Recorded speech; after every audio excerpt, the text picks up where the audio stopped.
مکہ کے سرداروں نے، تمنداروں نے، وڈیروں نے، اس وقت کے مشرکوں نے، ٹیٹ کافروں نے محاصرے کیے، ناکہ بندیاں کی، حد بندیاں، داخلہ بندیوں کے آرڈر چل پڑے۔ سرداروں نے کہا خبردار محمد مصطفیٰ کے گھر کوئی سہولت نہ پہنچے۔ سنو، لوگوں نے بائیکاٹ کیا،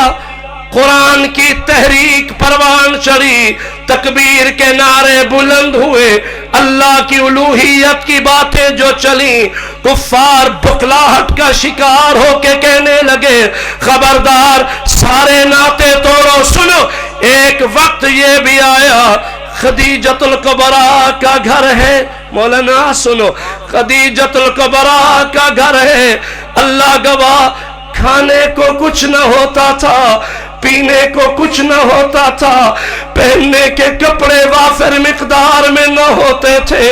خاتون جنت سمیت زینب بنت محمد، رقیہ بنت محمد، ام کلثوم بنت محمد، فاطمہ الزہرا بنت محمد، چاروں بیٹیاں محمد پاک کی ماں کے دیکھتے دیکھتے بھوکی سو جایا کرتی تھی۔ حضور پہ فاقے تھے، اماں خدیجۃ الکبریٰ پہ فاقے تھے، کھانے پینے کو کچھ نہیں، پہننے کے کپڑے وافر مقدار میں نہیں، کوئی سہولت نہیں، کوئی آسائش نہیں، کوئی ضروریات کی بات نہیں۔ لاہور کے ذمہ داروں، تاجروں، کاشتکاروں سنو، اللہ گواہ ایک وقت میں امیر ترین بی بی تھی شہر مکہ میں خدیجۃ الکبریٰ، آج اسی شہر مکہ میں غریب ترین بی بی رہ گئی خدیجۃ الکبریٰ، مفلس ترین بی بی رہ گئی خدیجۃ الکبریٰ۔ کئی دن کے فاقے آنے لگے، لیکن اللہ گواہ میرے محمد پاک صلی اللہ علیہ وسلم کے ساتھ، ادھر دیکھنا یار، پیچھے ہو جاؤ، آپ کوئی اور ساتھی آگے آگے بیٹھے جاگ رہا ہو، ادھر آئے یار، کیا ہو رہا ہے ذوالقرنین آپ کو؟ سنا بھائی، اما خدیجۃ الکبریٰ، اس جملے کو نوٹ کرنا بھائی،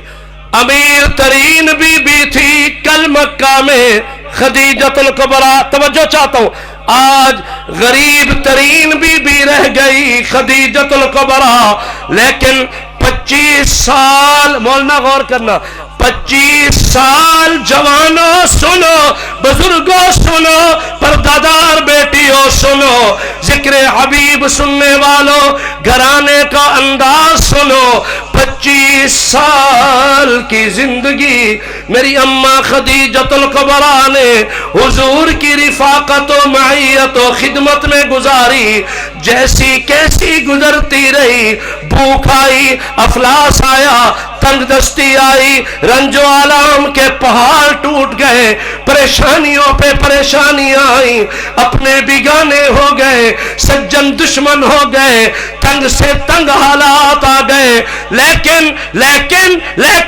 25 سال کی زندگی میں میری اماں خدیجۃ الکبریٰ نے ساری زندگی میرے حضور کو کبھی تانا نہ دیا۔